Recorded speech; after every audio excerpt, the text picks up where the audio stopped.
Bonjour Gilles pour actualité-dvd.com. Je vous parle du coffret DVD de SpongeBob SquarePants The Complete 7th Season, la 7e saison complète. La série créée par Stephen Hillenburg est distribuée par Paramount et met en vedette les voix de Tom Kenny, Bill Fagerbakke et Roger Bumpass, sorti en magasin le 6 décembre 2011. Dans cette 7e saison déjantée, des aventures de quelques étranges individus sous-marins, Bob l'éponge, une éponge carrée naïve et exubérante, fait d'horribles rencontres avec un paquet de monstres marins et autres sorcières marines. Pour le reste, tout est quand même relativement normal à Bikini Bottom. Squidward est toujours aussi blasé de son existence et tente tant bien que mal de trouver refuge dans sa maison, malgré sa proximité avec Patrick et Bob, deux voisins particulièrement irritants. Quant à Mr. Krabs, il a de la difficulté à concilier son avarice maladive avec son attention pour sa fille Pearl, une adolescente cachalot et caractérielle. Je pense que malgré moi, à force de regarder du Bob l'éponge pour ce site, je vais finir par être un vrai spécialiste de la chose.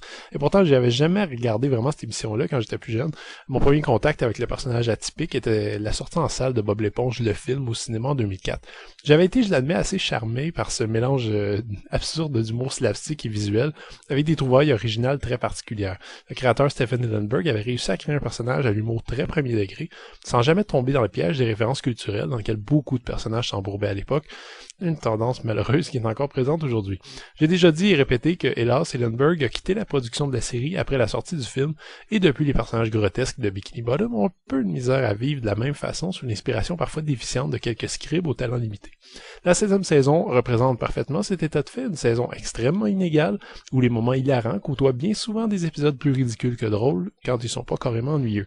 Il y a donc des épisodes qui m'ont vraiment fait rire, comme le délectable de Main Drain, qui fait partie de toute une série d'épisodes consacrés à des monstres ou de menaçants événements surnaturels se produisant à Bikini Bottom. Et ça paraît peut-être niaiseux, mais il y a quand même un bon lot d'images effrayantes dans ces épisodes. Il y a toujours eu des flashs un peu plus brutales ou violents dans SpongeBob SquarePants, mais on dirait qu'ils poussent un peu le bouchon ici, et des histoires comme Whale Attack peuvent pratiquement être perçues comme des équivalents Bob l'épongesque d'un épisode de Chair de poule. En bref, je conseille pas nécessairement à des plus jeunes enfants de regarder ça. Cela dit, il y a aussi de belles opportunités ratées. The Abrasive Side, par exemple, qui voit Bob l'éponge utiliser un côté méchant parce qu'il y en a assez d'être trop gentil avec tout le monde, avait un potentiel en or à peu près complètement gaspillé, comme si la seule idée de voir Bob l'éponge insulter des gens au hasard méritait un épisode complet. D'autres épisodes, comme Squidward in Clarinet Land, touchent carrément au surréalisme le plus total, qui risque d'obtenir un accueil mitigé chez le spectateur. En ce qui me concerne, personnellement, j'ai tripé sur cet épisode et c'est une des rares fois qu'un épisode de la saison m'a réellement surpris.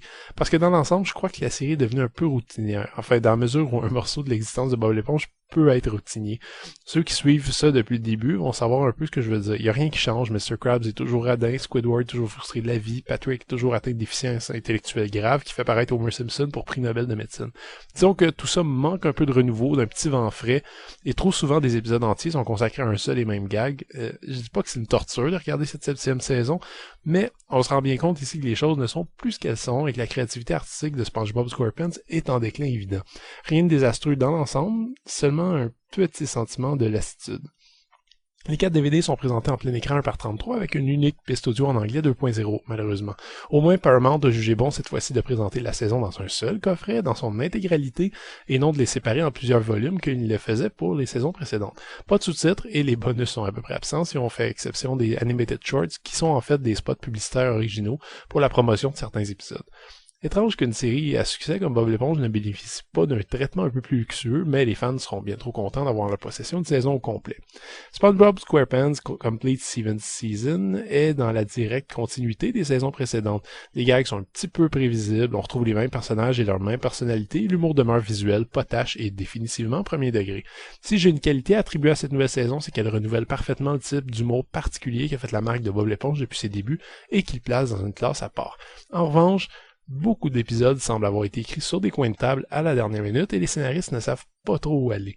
Il y a plusieurs épisodes qui font rire aux éclats, malgré tout, et qui valent largement le détour, mais il y en a aussi plusieurs qui sont juste insignifiants, même pour Bob l'éponge. Les collectionneurs, par contre, ne trouveront rien à redire. C'était Gilles. Merci. Bon visionnement.